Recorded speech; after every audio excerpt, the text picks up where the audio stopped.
दोस्तों नमस्कार। आज नवराना मेला मंडी में एक देख सकते हैं एक विशाल रैली का आयोजन इंडियन नेशनल लोकदल पार्टी ने किया है। आप देख सकते हैं इनेलो युवा सम्मेलन यहाँ पर किया जा रहा है और हजारों की भीड़ यहाँ पर दिखाई दे रही है। आप देख सकते हैं सभी जगह बिल्कुल, और यहाँ पर पूरे हरियाणा के युवा आए हुए हैं, युवा सम्मेलन है और युवा अध्यक्ष आए हुए हैं और यहाँ पर पूरे इनेलो पार्टी के जो सुप्रीमो है अभय सिंह चौटाला और उनके पुत्र चौटाला सभी यहाँ पर उपस्थित हैं। एक विस्तृत रैली हम आपको दिखाएंगे, यहाँ की विस्तृत रिपोर्ट तो आप देख सकते हैं। यहाँ पर हजारों लाखों की भीड़ आपको दिखाई दे रही है।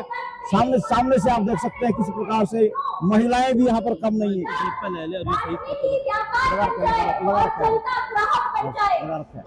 हरियाणा के युवा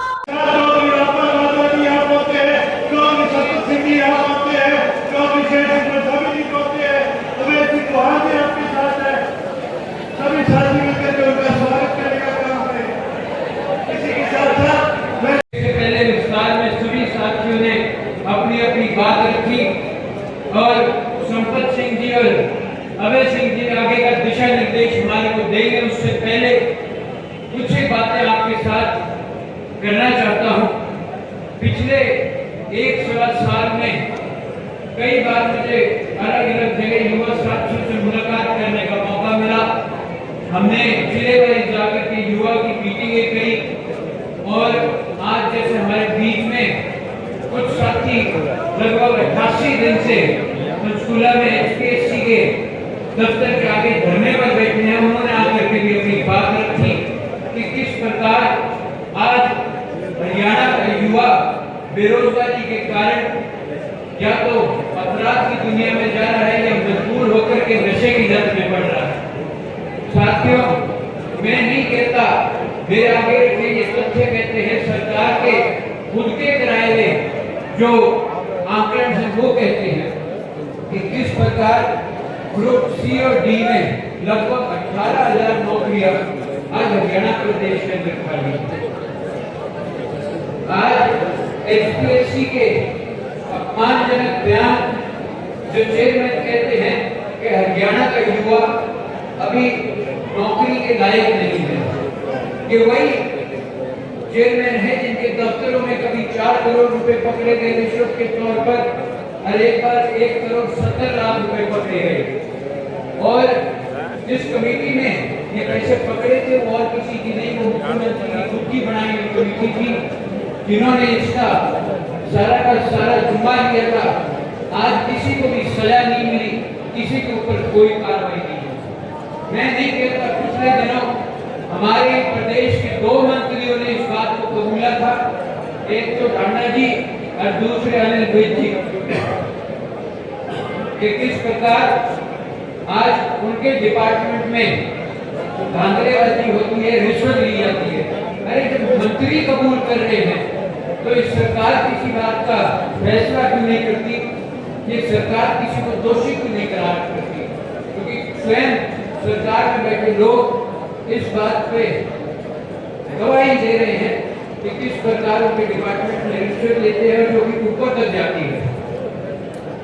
आज अगर मैं पेपर लीक की बात करूं, चाहे वो ग्राम सचिव का हो, पुलिस का हो, असिस्टेंट प्रोफेसर का हो या एग्जाम पेपर लीक होने का हो, ये कहीं और से नहीं होते, ये स्वयं सरकारी दफ्तरों से होते हैं।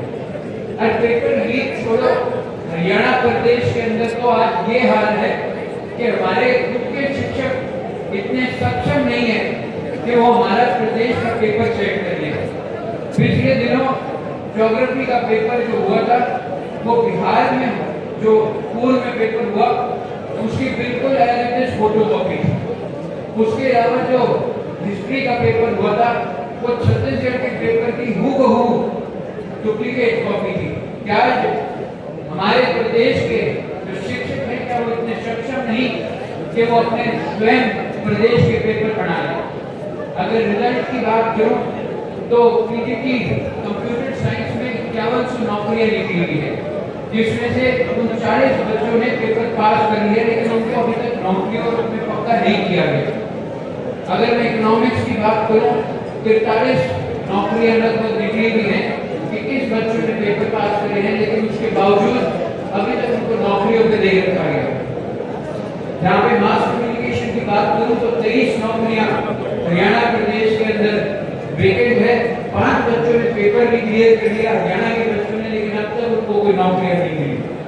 जहाँ इंग्लिश की बात करूँ टीजीटी की 613 सीटें खाली थी और 145 बच्चों ने पास किया वो पेपर, लेकिन अब तक उनमें से किसी को उनकी योग्यता अनुसार नौकरियों पर नहीं रखा गया।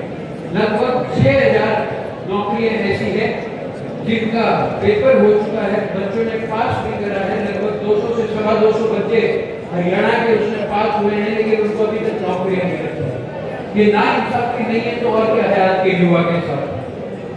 अगर मैं दूसरी तरफ बात करूं यूपीएससी की, तो आप देखिए कैसे पिछले 2 वर्षों के अंदर हमारे प्रदेश में के बच्चों ने 120 बच्चों ने यूपीएससी का पेपर क्लियर करा, जिसमें से 64 बच्चे ऐसे थे जो रैंक वाइज अगर देखो तो 100 से नीचे थे।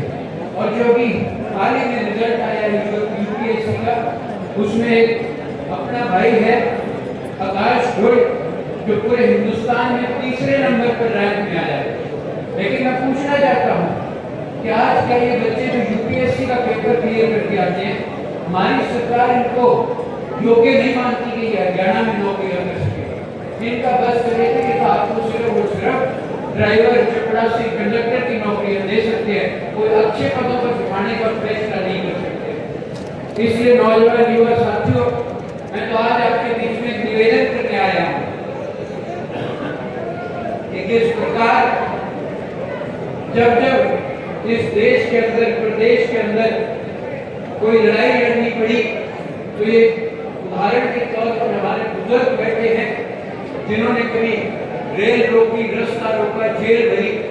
इनका खुद का कोई स्वार्थ नहीं था। मेरे से पहले अर्जुन ने भी बताया कैसे शहीद आजम भगत सिंह ने जो लड़ाई लड़ी थी वो कोई अपने स्वार्थ के लिए नहीं, देश और प्रदेश के युवा को कैसे सक्षम किया जाए, कैसे उनको आगे बढ़ाया जाए, उसके लिए लड़ी। आज हरियाणा प्रदेश का भी, देश का भी जो भविष्य है वो सुरक्षित नहीं है। जैसा कि मैं आपको कह रहा था, इन बुजुर्गों ने चौधरी देवीलाल जी के साथ मिलकर के, चौधरी प्रकाश चौटाला जी के साथ मिलकर के अनेकों लड़ाइयां लड़ी। इनका स्वयं का कोई, खुद का कोई मकसद नहीं था, कोई स्वार्थ नहीं था।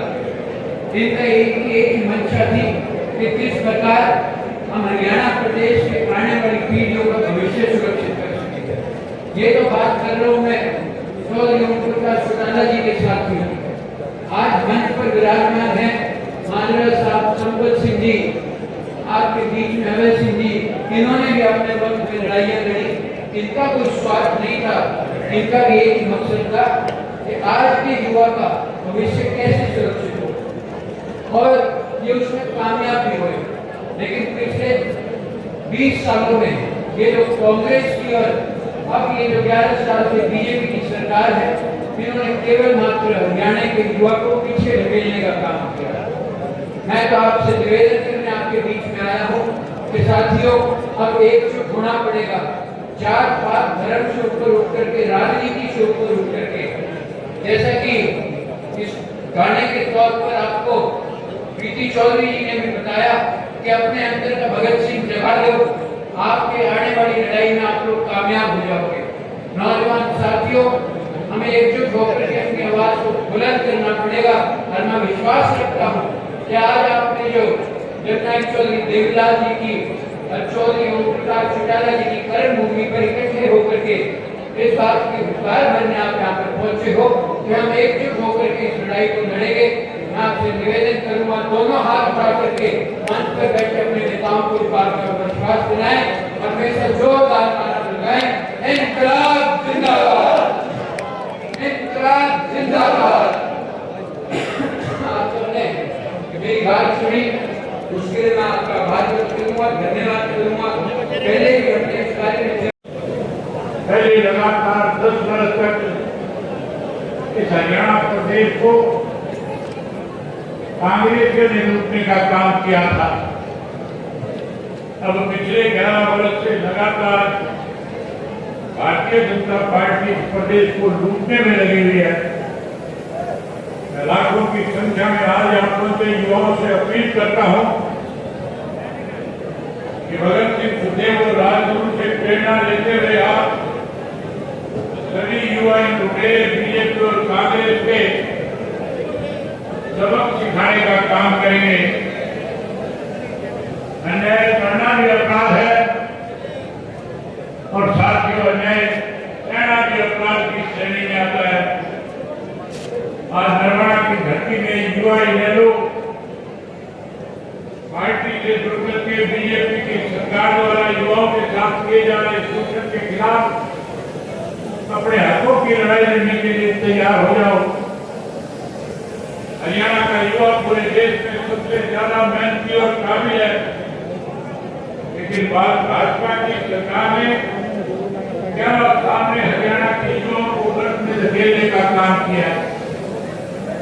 लगातार 11 वर्षों से जब से भाजपा की सरकार इस प्रदेश में बनी, तब से हरियाणा के युवाओं का कहीं ना कहीं भरोसा इस सरकार से उठने का काम किया। साथियों, मुझे अच्छी तरह से याद है जब क्षेत्र के लोकसभा का चुनाव हो रहा था, मैं हरियाणा प्रदेश के कुरुक्षेत्र लोकसभा क्षेत्र के एक गांव में जाकर के आया था, जहां पूरे कुरुक्षेत्र जिले में कच्छर जिले के एक गांव में गया। मैंने वहां जाकर के लोगों से जुड़ करके पूछा कि आपकी गांव की मीटिंगों के अंदर युवा नजर नहीं आ रहा, युवा कहां चला गया। लोगों ने मुझे बताया कि सरकार से विश्वास और भरोसा उठ गया, युवा हताश हो गया। मजबूर होकर के युवाओं ने अपनी जमीनें बेच करके विदेश का रुख अपनाने का काम किया। हजारों लाखों की संख्या में ऐसे युवा विदेश में गए जिन्हें वीजा नहीं मिल रहा था। कहीं ना कहीं अपने आप को वोट के मुंह में डाल करके डोंकी के रास्ते से विदेशों में जाकर के शरण लेने का काम किया। जहां विदेशों में जाकर के रोजगार करना चाहते थे, नौकरी करना चाहते थे, कहीं अपने पैरों पे खड़ा होना चाहते थे, आज युवाओं के सामने वहां पे भी बहुत सारी दिक्कतें और कठिनाइयां हैं। साथियों, किस तरह से युवा के साथ भेदभाव हुआ, मेरे से पहले चौधरी संपत सिंह बता रहे थे, मेरे से पहले करण चौटाला आपको बता रहे थे कि हरियाणा प्रदेश की सरकारी नौकरियां जो निकलती है, जहां युवाओं को, हमारे हरियाणा प्रदेश के युवाओं को हरियाणा प्रदेश की नौकरियों में उसका हिस्सा मिलना चाहिए, उसे नजरअंदाज किया जाता है। आज जो पब्लिक सर्विस कमीशन का चेयरमैन है, वो हमारे युवाओं को अपमानित करता है, कहता है हरियाणा का युवा इतना पढ़ा लिखा नहीं है कि उसको रोजगार और नौकरी देने का काम कर। हमारे युवाओं को, युवतियों को तो केवल और केवल चपरासी के पदों तक सीमित कर दिया जाता है। और बाहर से आए हुए युवा जो पैसे के बलबूते पे बड़े बड़े पदों पे बैठ करके कहीं हरियाणा प्रदेश के लोगों को परेशान करने का काम करते हैं। आज आप इस बात का संकल्प लेकर के जाएं, जब तक चैन से नहीं बैठेंगे, जब तक हम अपनी युवाओं की अपनी सरकार हरियाणा प्रदेश में नहीं खड़ी कर देंगे। अपनी सरकार बनाने के लिए आपको एक ढोड़ा पड़ेगा। जिस तरह से हरियाणा प्रदेश के बुजुर्गों की जब सम्मानित पेंशन सरकार काट रही थी, कई बुजुर्गों को सरकार अपमानित करने का काम कर रही थी। जो मुझे हरियाणा प्रदेश के बुजुर्गों की तरफ से ये कहा गया कि हमें चौधरी देवीलाल ने सम्मान पेंशन दी थी, आज हमारी कोई आवाज उठाने वाला नहीं है। आज सरकार में बैठे लोग हमें अपमानित करने का काम कर रहे हैं, हमारे ऊपर आरोप लगा करके हमारी पेंशन काटी जा रही है। अगर आप सही मायने में चौधरी देवीलाल की नीतियों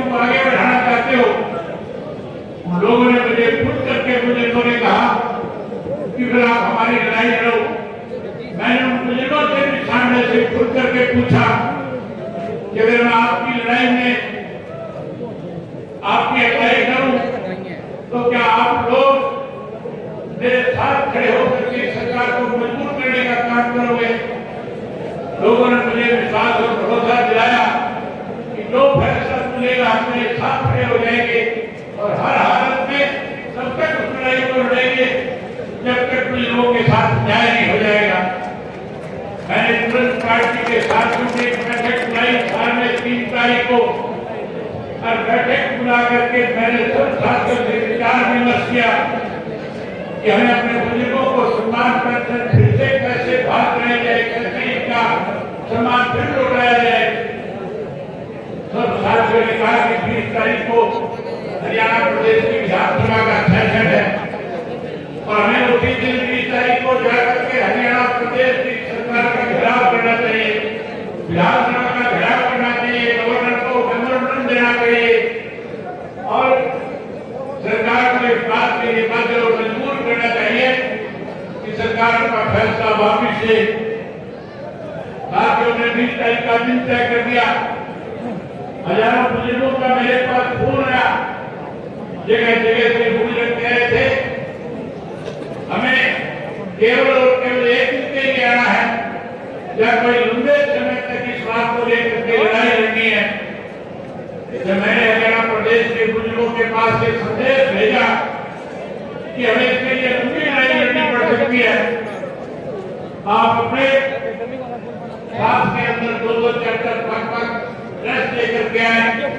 ये बात जब सरकार के कान तक पहुंची तो हरियाणा प्रदेश की गूंगी वैली सरकार को अपना निर्णय बदलने में मजबूर होना पड़ा और 12 तारीख के दिन 8 दिन पहले जो ये कह रहे थे हमने किसी की पेंशन काटी नहीं, उनकी तरफ से चिट्ठी जारी की गई और जगह जगह डिप्टी कमिश्नर को ये हिदायत दी गई, डिपार्टमेंट के लोगों से कहा गया कि 13 तारीख तक हर व्यक्ति के खाते के अंदर जिस किसी की पेंशन रुकी है कटी है उनके खातों में तुरंत पेंशन का पैसा भेजा जाए।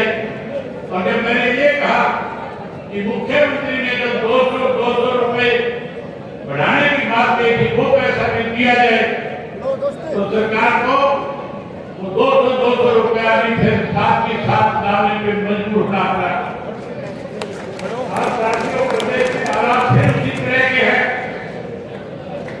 ये सरकार लगातार किसान को, मजदूर को, कर्मचारी को, व्यापारी को, नौजवान को परेशान करने में तुली हुई है। आज गरीब आदमी के सामने दिक्कत और कठिनाई खड़ा करना चाहती है। मैं एक बात आपसे पूछना चाहता हूँ कि अगर आप इस सरकार के द्वारा काटे गए जो पीले कार्ड है जिनकी संख्या 12 लाख से भी ज्यादा है, सरकार ने जो पीले कार्ड बनाए थे तो केवल लोगों की सहानुभूति और वोट देना चाहते थे। अब उनके ऊपर अलग अलग तरह की शर्तें लगा करके गरीब आदमी को पीले कार्ड से दूर करने का काम किया है। मैंने पिछले दिनों 23 तारीख की तैयारी के लिए साथियों की जिम्मेवारी अलग अलग विधानसभा क्षेत्रों में लगाई। जब हमारे 23 पार्टी के बड़े नेता अलग अलग जिलों में जाकर के लोगों से मिले, निमंत्रण दिया तो 2 बातें पूछने के लिए उनके साथ मैंने बातचीत करी थी। मैंने सब साथियों से कहा था कि एक तो राज्यसभा का चुनाव आ रहा है और दूसरा पीले कार्ड काटे जा रहे हैं, तीसरा हमने युवा सम्मेलन रखा है। आप युवा सम्मेलन के लिए निमंत्रण दो, न्योता दो, आम जनता से, आम लोगों से पूछ कर के आओ कि जो पीले कार्ड काटे गए हैं ये पीले कार्ड क्यों काटे गए, क्यों बढ़ाए गए, इन सब बातों की जानकारी लो। जिनके पीले कार्ड कटे उनसे पूछ करके आओ कि जैसे बुजुर्गों की पेंशन के लिए इंडियन नेशनल लोकदल पार्टी ने एक बड़ी भूमिका निभा करके बुजुर्गों को जो सम्मान फिर से दिलवाने का काम किया है। डॉक्टर देवराज ने हमेशा मेरे वर्ग के लोगों को लोगों को जब कभी भी सरकार में उनके देखी गई, उनके साथ जब तक न्याय नहीं हो जाता था तब तक उनकी लड़ाई लड़ने का काम किया करते थे। बोल के बताओ, लड़ाई लड़नी चाहिए कि नहीं लड़नी चाहिए? जहां उनकी लड़ाई लड़ने की बात करें, वही साथियों, मैंने उनसे सब साथियों से ये भी कहा था कि राज्यसभा में हमें क्या फैसला करना चाहिए, इसके लिए भी आप सब लोगों से पूछ करके आना। हमने राज्यसभा के लिए जब तक अपनी बात प्रेस के माध्यम से प्रदेश के लोगों के सामने नहीं रखी, हमारे ऊपर कांग्रेस के लोगों की तरफ से छींटाकशी की जा रही थी, हमें बीजेपी की बी टीम बनाने की कोशिश की जा रही थी, जबकि ये खेल हमेशा कांग्रेस पार्टी खेलती रही है। ये पहली दफा नहीं हुआ कि कांग्रेस के लोगों ने अपना वोट बीजेपी के पक्ष में डाल करके बीजेपी की मदद की है। इसके माध्यम से मदद करी, ये चीज भी सबके सामने आनी चाहिए। लेकिन साथियों, ये नई बात नहीं, 2016 के अंदर भी इसी तरह का खेल हुआ था। कहीं की सही बदल करके भूपेंद्र सिंह हुड्डा ने भारतीय जनता पार्टी के सुभाष चंद्रा को जिताने का काम किया था। जहां वोट भाजपा को कांग्रेस ने दिए, कांग्रेस हमें किया गया। इसी तरह 2022 के अंदर भी कांग्रेस ने अपने उम्मीदवार के खिलाफ 2 वोट डलवा करके भारतीय जनता पार्टी के द्वारा खड़ा किए उम्मीदवार को जिताने में बड़ी भूमिका निभाई। पर उनकी बात इतना बड़ा खेला करने का काम किया कि आप सोच भी नहीं सकते कि हुड्डा ये कह रहा था हम 37 है, हमें 39 वोट मिलेंगे। मुझे बड़ी हैरानी थी जब ये बात मैंने उनके मुख से सुनी। मैंने जब प्रेस कॉन्फ्रेंस करी, जब मैंने बताया फैसला कि हरियाणा की जनता का ये फैसला है कि अब की बार हम अपने दोनों विधायकों के वोटों की दूरी भाजपा और कांग्रेस दोनों से बना करके रखे। हमने आम जनता की जो आवाज थी, उस आवाज पे वोट लगाने का काम किया था। जनता की आवाज पे वोट लगा करके हमने अपने दोनों विधायकों को इस चुनाव से दूर रखा। वहीं साथियों, मैंने प्रेस कॉन्फ्रेंस के माध्यम से बताया था और ये बात कही थी। प्रेस के लोगों ने मेरे से पूछा कि क्या अब की बार भी कोई खेल हो सकता है? ये प्रेस के साथ इस बात के गवाह है। आप लोगों ने भी मेरी को प्रेस कॉन्फ्रेंस सुनी होगी, जिसमें मैंने कहा था कि भूपेंद्र सिंह हुड्डा तो ये कह रहे हैं हमारे 39 वोट निकलेंगे, और मैं कह रहा था कि इसके 30 का आंकड़ा भी अगर पार कर गए तो भी मैं ये मान लूंगा कि भूपेंद्र सिंह हुड्डा का कहीं ना कहीं अपनी पार्टी के ऊपर पकड़ है।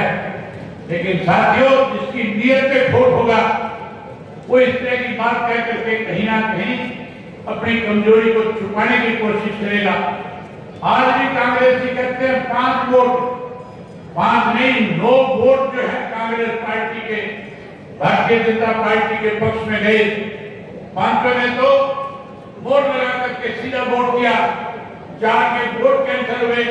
ये बात मैं आपको थोड़ा सा इसलिए खुल करके बताना चाहूंगा कि हमारे कार्यकर्ता को इस बात की जानकारी हो, प्रेस के माध्यम से पूरे प्रदेश के लोगों के सामने बात जाए।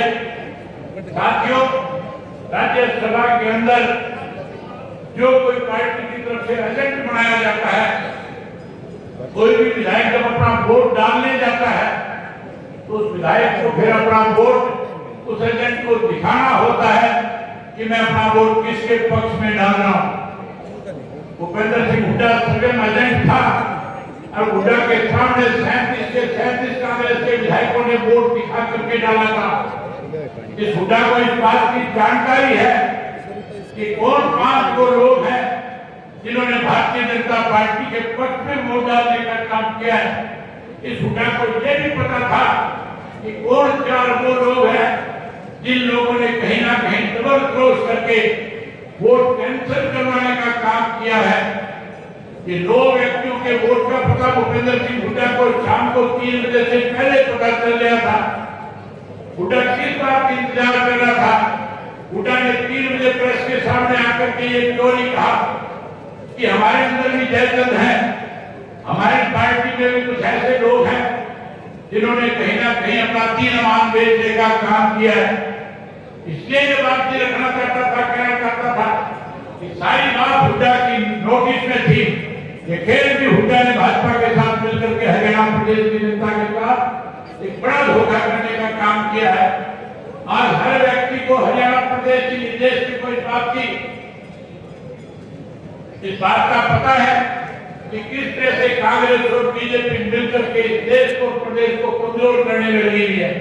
ये केवल हरियाणा में नहीं हुआ, उड़ीसा में किया गया, बिहार में किया गया, जहां साथ के ये लोग मिलकर के इस प्रदेश को कमजोर कर रहे हैं, इस प्रदेश को जहां लूटने का काम कर रहे हैं।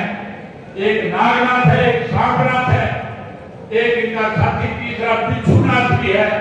आप इन तीनों से सत्र करना पड़ेगा, इनके खिलाफ लामबंद होना पड़ेगा, इस लड़ाई को आगे लेकर के जाना पड़ेगा। आने वाले समय में चौधरी देवलाल की नीतियों की सरकार बने, इसके लिए एक एक कार्यकर्ता को अपने संगठन को मजबूत भी करना होगा। खास करके नौजवान पीढ़ी के लोगों से मैं एक बात करना चाहता हूँ।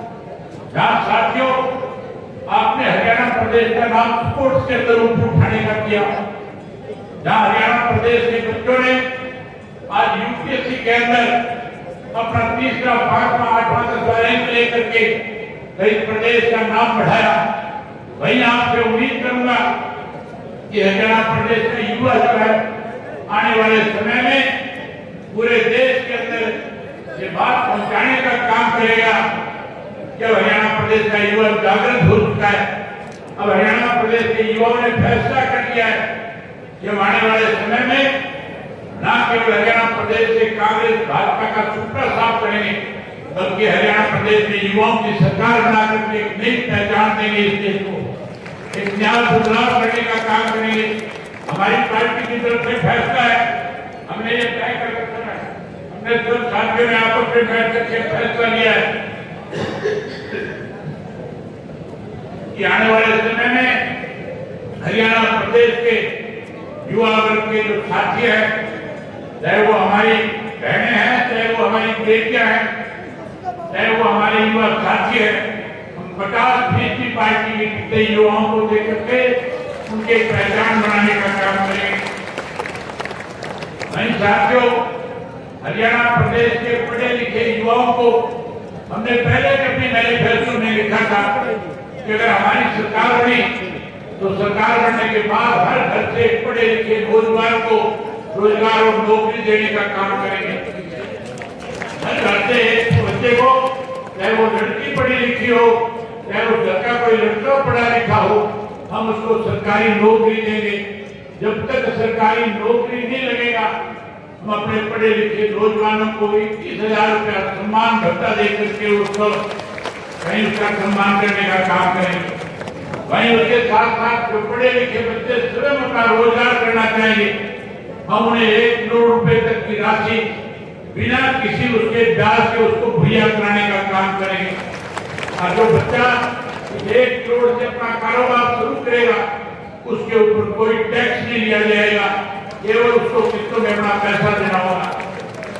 ये सारी चीजें तब संभव होगी जब आप इकट्ठे हो जाओगे। मैं उम्मीद करूंगा कि सारे इकट्ठे होंगे, कि नागनाथ, सांबनाथ और बिच्छूनाथ को मेरा बेनकाब करने का काम करोगे और अपनी सरकार बनाने में बड़ी भूमिका निभाओगे। करोगे, इस काम को आगे बढ़ाओगे। आप आए लाखों की संख्या में, आज आपने आकर के फिर ये बता दिया कि हरियाणा में बदलाव होने जा रहा है। आप आए, आप सबका बहुत धन्यवाद। जय हिंद, जय हरियाणा।